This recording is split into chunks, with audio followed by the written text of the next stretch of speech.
Hey, Tony Gaskins here, popping in with a new video. I forgot what I was about to say. I think I'll read my mentor.life. Now, if you need your life coach, get on over there. Several different categories and topics now. Get on over there. We're going to jump right on in. Let me see. Okay, this sister here, she got a little picture on her Gmail, so I get a... It's good to be able to put a face with a name and kind of see who I'm talking to. Hello, I just finished watching one of your videos and I have followed and respected your expertise in this field for years. I've even came to one of your seminars and learned so much. I'm currently having some issues in my relationship and needed another perspective. Y'all give me 1 second. Forgot to invite Lord in the room.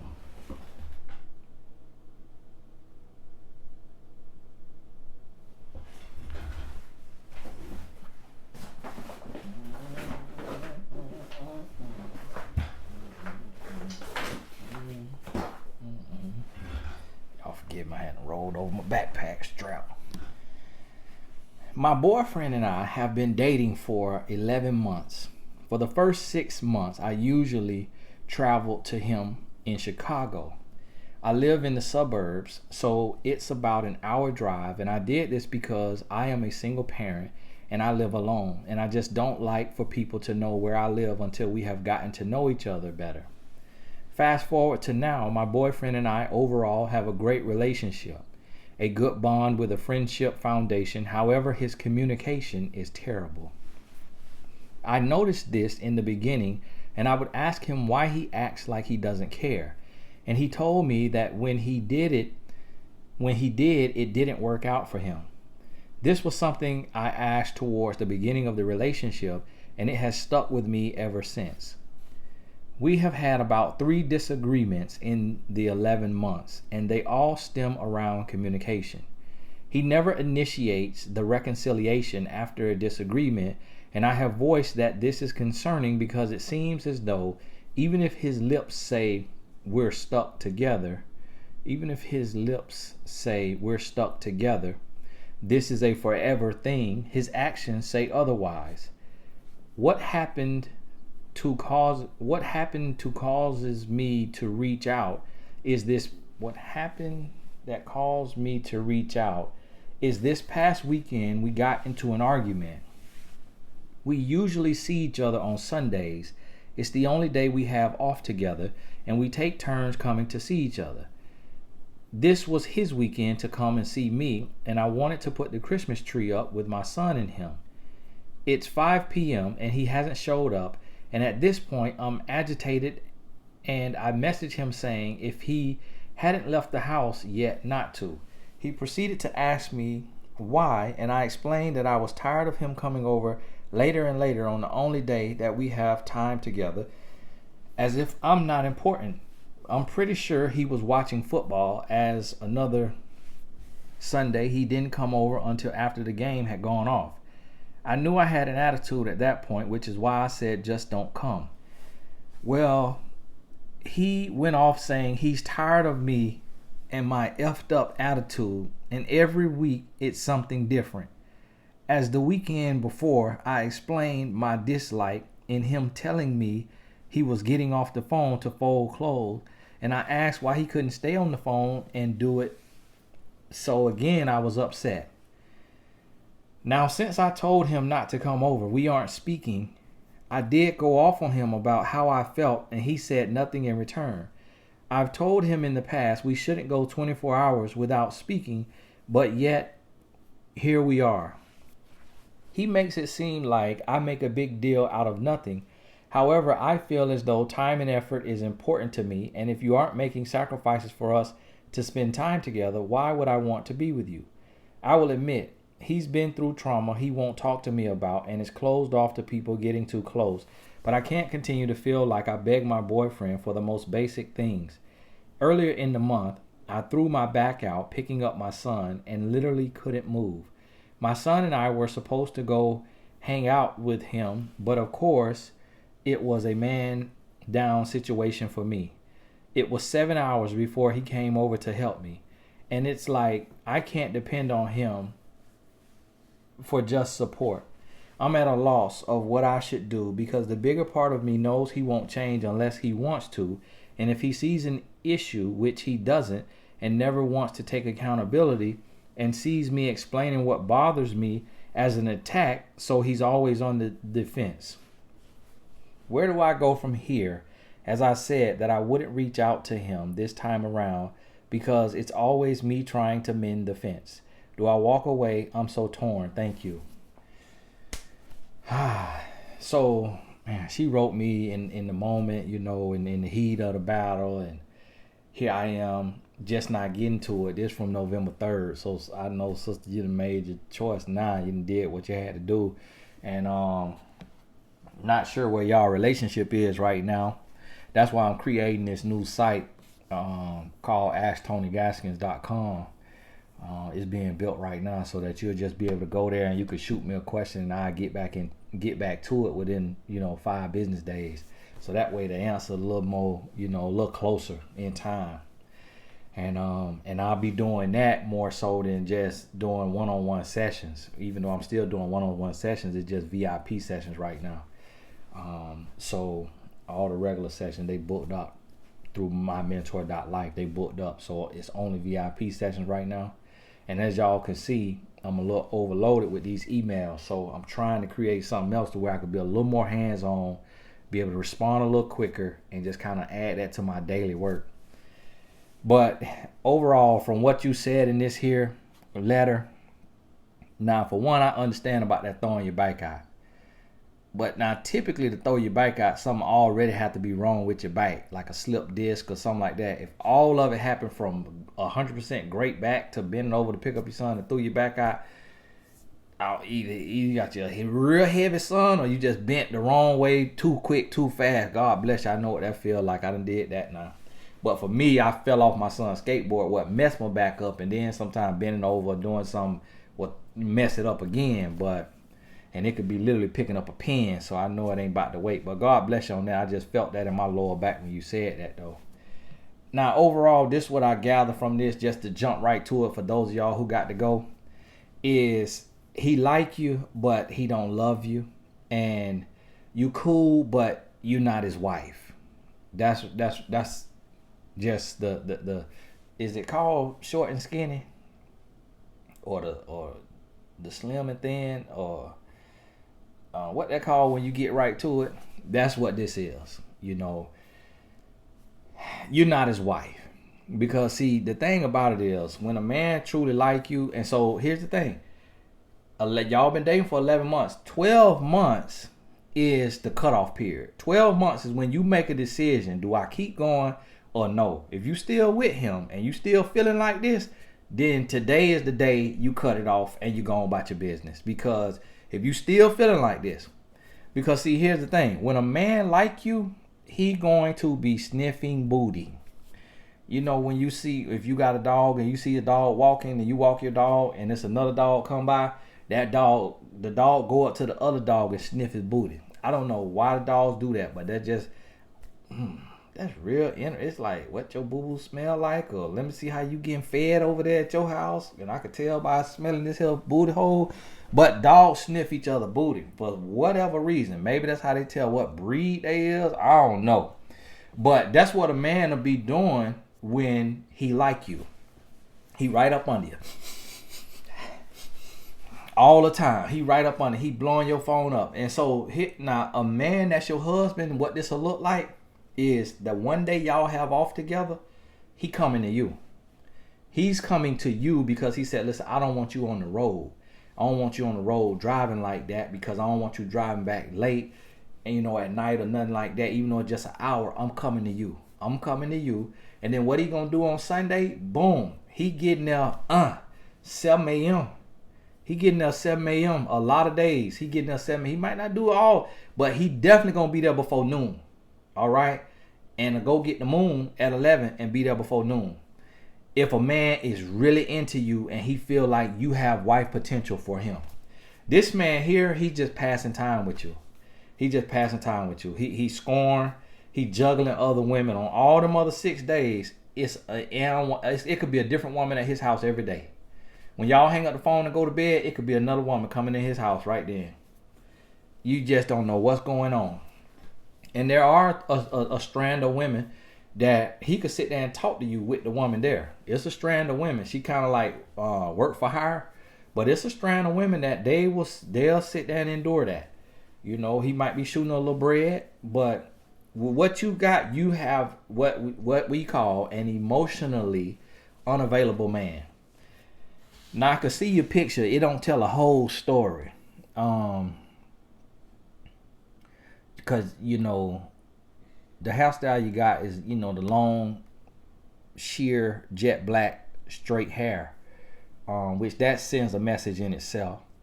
And then you got a, you know, your sharp nose, which just kind of mean it just says cutthroat.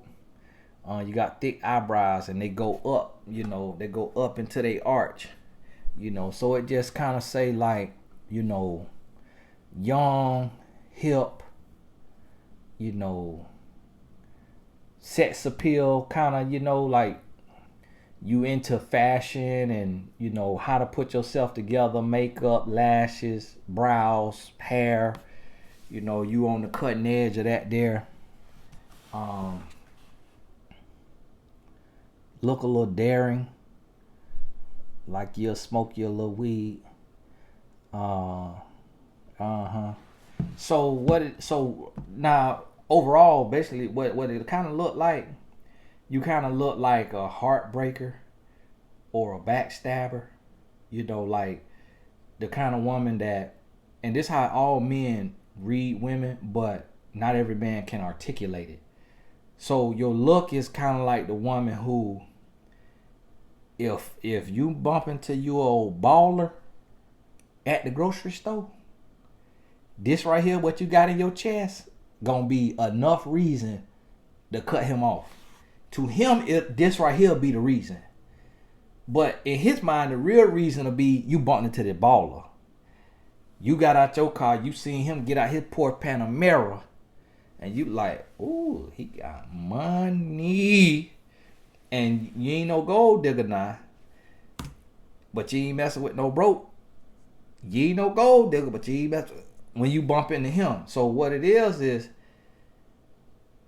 you ain't gonna say, oh, I want you to cut your car, but that's gonna go into his approach. You're gonna be thinking about that when he approach you. And this guy here, he'll get kicked to the curb. Because you got you a better option. That's what your looks say. Because a lot of women who look like you, who are celebrities and in the media, they quick to do it. They done did it. So men just take data from the movies and from the media. Men just take data from that. That is honestly why he's reserved. Because he said, when I did it, it didn't work out for him. So he got a type. You on that level that he won't, but he don't trust you. Because when he showed his feelings in the past, like he say, he got dealt with a savage heart. A savage-hearted woman filleted him like a bass. And so now he being reserved. Because see, what he has found out is what I call human physics. And with human physics, what that means is when you pursue, he run. When you pull back, he comes. So what he has found is that when he is reserved, you more on him and giving him all this attention. Why you don't talk? Why you don't talk? You don't know communicate. You don't know that. So he's getting a rise out of you, and you are reinforcing that behavior. If he's not communicating and not saying nothing, if you match his energy and you don't ask him what's wrong with you, and you ignore, redirect, and then reinforce when he opens up. So when he's sitting there quiet,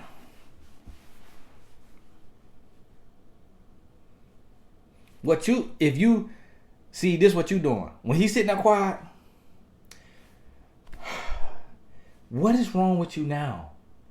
It's like, I'm asking you a question. I'm trying to have a conversation with you, and you just sitting over there, just stank face, pouting. And it's like, why can't you express yourself? That's the number one thing that bothers me about you. Why can't you express yourself? See, that's what you're doing. So when you're doing that, you reinforcing the behavior. Now he's getting attention. Now he get to sit there and be the little bad student in the class, and you get to give him all the attention because his mom ain't giving him attention at home.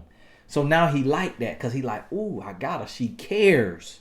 She cares. So now he said, oh, she's in a weakened state. Let me tell you. Listen to me. Do you hear me?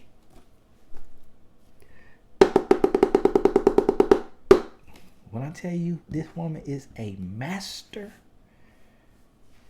at not caring, I can't get nothing out of her.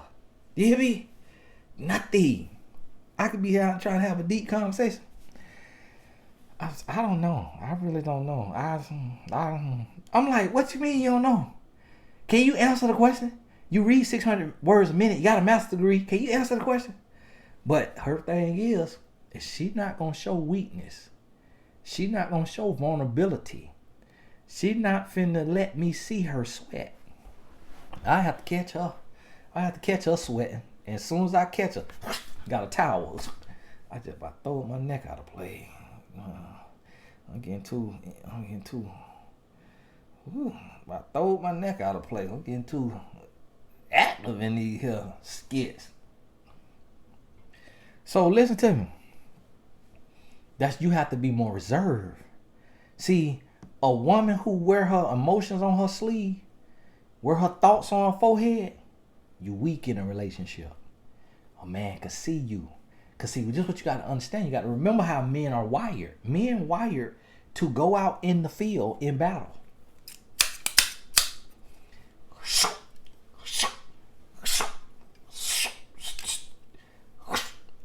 That's how men wired. So when he dealing with you, and man, we know how to read a woman. 0.5 seconds, we could read you. And as good as you think as a woman, as good as you think you are at reading a man 10 times better at reading you. That's how men pull your card. That's why these here letters exist in my inbox. And that's why you see who on the losing end in these here letters. Now, listen to me. There is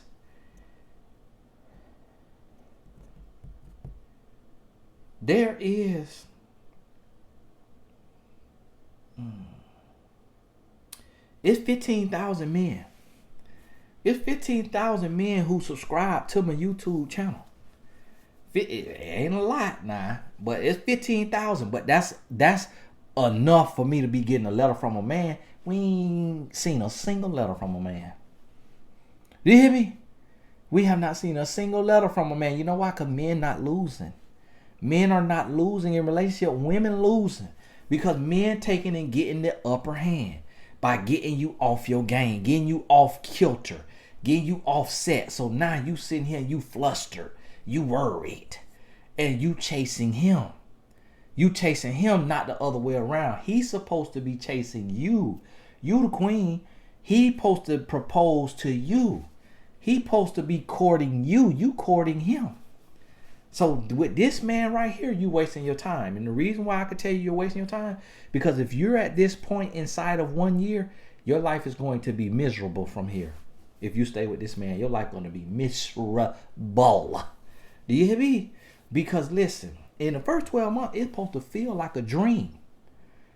You're supposed to be pinching yourself. 12-month mark, you're supposed to be, let me see, am I asleep? That's how it's supposed to feel. Yeah, you might have a couple little hiccups, a couple little disagreements or whatever. But when a man really about you, it's going to feel good. You're going to have a little disagreement, but you're going to be able to, boom, you're going to get over it. And if anything, his actions is going to be speaking, not his words. See, you said his mouth saying one thing, but you say if his lips say we're stuck together, this is a forever thing. His actions say otherwise. See, it should be the other way around. His actions should be saying the most, everything, amazing. And even if he says little. Because see, you got men that they don't say much, but their actions so loud that you feel love. This man here, now listen, if this man was into you, because you're doing a lot when you asking a man to give up his football on Sunday to come sit up under you. But if he really was into you, he would get over there by 11, 12 o'clock. The game start at 1 p.m. If y'all in Chicago, then that'll be noon. So he'll get over there by 11 a.m. Have y'all some breakfast. Some of the days he gonna cook or he gonna bring food. If you a cook and you love to cook, then he probably let you take care of that. But he want to come over there. If he really into you, he'll want to come over there. Y'all get into y'all wings. He'll have you making wings. Y'all making wings, French fries, charcuterie board, all this right here. Y'all doing all of this, and then he get you to sit down and get you into football with him. Even if you don't like football, hey, watch the game with me. He get you in there, and even if you got stuff to do, like you folding your laundry, you be folding laundry, putting on the couch while you watch football. I get this because that's what my wife be doing. But you'll be doing that, and the only time he gonna look over when he see you folding that thong, you see it. When you got that, you gonna put it on? Or what we gonna do? Don't be teasing me. You sitting here just waving that around. That ain't that much material for you to be doing all that waving you were doing. So what you trying to say? What you trying to do? And he finna lean on in. That's the only time he gonna take it out of that game when you folding that thong. Now other than that, he just have you right there. You doing what you doing, folding, straightening up, doing whatever. But he got the game on. He got you into it with him. Before you know it, this quality time. So now, boom, y'all watch the game. You done sacrifice and watch this game that you don't really care nothing about, but you done did it for him. Then when the game over, he gets up and he sacrificed, and now he go put this tree together that's at your house that he really don't care nothing about, but this your tree at your house for you and your son. But he gonna go ahead and do that for you because it means something to you. Y'all doing the ornaments, you got your Christmas music playing, you got all this right here. That's what it looked like when a man into you. When a man not into you, he string you out. And when a man done been hurt, when a man done gave a woman his heart and he done been hurt, next thing he gonna do after that is start listening to men who sit in the dark with stuff spinning around and cuss women out who call in. That's what he finna start listening to men like that. And the lessons he get from that right there, this what he finna do right here. Scream you out.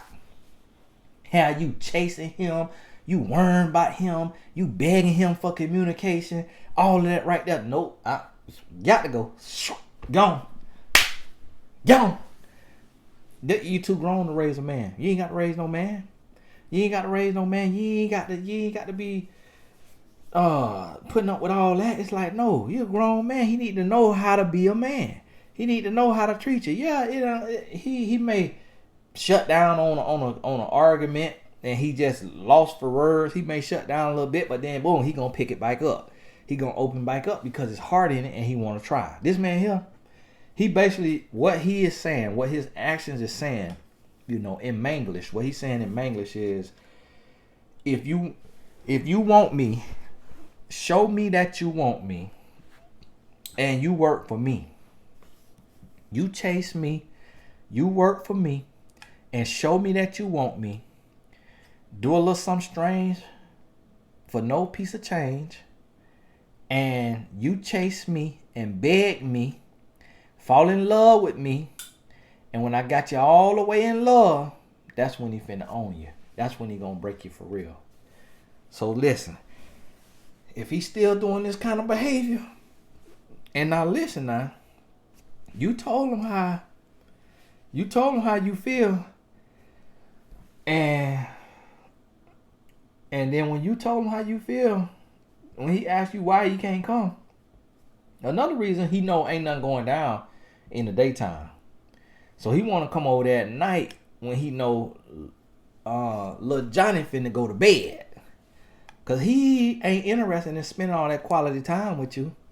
He trying to come over there and get them sheets to moving. You hear me? So the later he come, it's dark now. Little Johnny going to bed. So nah, you and him, hanky panky. That's what he trying to do. But now when you told him how you feel, he went off. Saying he tired of me and my effed up attitude, and every week it's something different. Now when you said that there, I almost had me a little chuckle on that one, because that just was funny to me there, how he done flipped it on you and went off on you.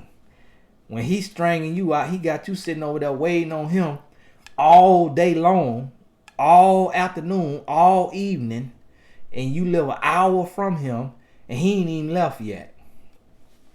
Yeah, he nasty. He nasty for that, and then gonna get an attitude. He know what he was doing. He know what he was doing. But it just says to you, what it should say to you is he just don't enjoy your company that much. He just don't want to be around you that much. He'd rather be with his homeboys watching the game, or whoever else he dealing with. You don't know who he dealing with. You don't know who else he dealing with. You don't know what. You ain't got no nanny cam in his house. You don't know what he got going on over there. You hear me? And when you any kind of distance away from a man, that's room to cheat. That's room to cheat. Men cheat right up under your nose, like Toucan Sam. Men cheat right up under your Toucan Sam nose. You Toucan Sam nose, Blues Clues, Sherlock Holmes, Columbo, Matlock. You all of that in one, and a man will cheat right up under your nose. You see men out here getting exposed for cheating every day. You see another man getting exposed for cheating, whether it's your neighbor, your coworker, or somebody online. You see people getting exposed for cheating and cheating right up under a woman's nose. What you think a man finna do when you're an hour away, and he treating you like a second class citizen? He treating you like you trying to hunt the border, and he doing you a favor. You better be glad I'm talking to you. You need a green card. I'll turn your butt in. Get loud again. I'm going to call immigration services on you. Get your butt deported. Think you safe because Biden in office? Watch what I tell him. That's how he treat you. He treat you like you can't cross the border and that you need him. His action saying, I be there when I be there. I'll be there when I get there. Worry about that. What's my ETA? When I DEA. When I get there. That's what he telling you. That don't even make no sense. But that's what he told you. When I DEA. You see what I'm saying? So that's what you have to understand. And you got to, and this is why I try to tell every woman, listen to what he's not saying. What is his action saying? What is action saying? Whatever his action saying, that's what you got to go by. You can't listen to nothing his mouth say. Because you got to remember now, like I tell y'all, Helen Keller, then somebody told me, Helen Keller wasn't deaf and blind at birth. Listen, okay, she wasn't dating at birth. When she was adult, she was deaf and blind. So, and she was smart. I love her quotes. She got some of the greatest quotes. Helen Keller, deep. Google Helen Keller quotes. You're going to see how deep this sister was. And she was deaf and blind. Listen, y'all have to start being Helen Keller on these men. One of Helen Keller quotes say, it's so many people got eyesight and no vision. Another one of her quotes say, it's what the heart can feel. Essentially what it was saying. It ain't matter what somebody say. It ain't about what you could hear. It's about what the heart could feel. That's what Helen Keller said now. That's why, and I say she should have been a relationship coach. Because a woman who can't see and can't hear, she going to be able to tell you about a man. Because she got to feel him out. She just got to know about that action. She know how many hours of the day he with her. That she could put hands on him. She can't. But, he here? Okay. All right. How many hours out the day? Okay. She know what the hours of the day is? All right. He here. Oh, what's this? She could smell a rose. She got that rose. She getting the rose every day. She can't hear him. She can't see him. But she... And then she could feel him. You see what I'm saying? So, that's how you have to be in a relationship. Now... her adversity birthed her creativity, and that's why she left me some amazing quotes. That's why I love Helen Keller. But when I was reading her and I thought about that, that's I equated it to relationships, and I started telling my clients, you got to be like Helen Keller. What can you feel? What your heart feel? Because you articulated this very well. This what your heart feel. Your heart feel you dealing with you a deadbeat. That's what your heart feel, that you're dealing with your old scrub. You're dealing with a man that don't really want you. That's what your heart feel. Guess what? Believe your heart and go on about your business. Believe your heart, go on about your business. Hey, I got the new batch of shirts in. Out of all the shirts that was ordered, we only had 4 mistakes. So this next one we'll get it right. Try to be 100%. But I ain't released them yet because this ain't my line of work. That thing that was draining. I'm about to release this last batch of shirts. I think I'm retiring from them shirts. I ain't got the time to be sitting up there weighing stuff out, to be licking all this, and got to be going to the post office with all that. No, I might sell it to one of y'all. I might sell it to somebody else that want to run it, and it's, help you pay your bills. I don't think I got the time for that. So I'm gonna get one more shot now. But I can't promise y'all gonna keep getting shirts from me. Hey, God bless you. Thank you for this here letter, sister. Listen to your heart. You know what to do. If this man don't do a 180, and just so y'all know, it's not a 360. 360 means to turn all the way back around to where you face it. See, this right here is a 360. So people be saying he did a 360. That's a 360. See, a 180 is this here, going in a new direction. So if this man don't do a 180 in his life, that's an about face, a 180. If this man don't do a 180 in his life, if he ain't did it by now, when you get this here email, this here video, go on about your business. Go on about your business. Hey, this is Tony Gasson. God bless you. We'll talk soon.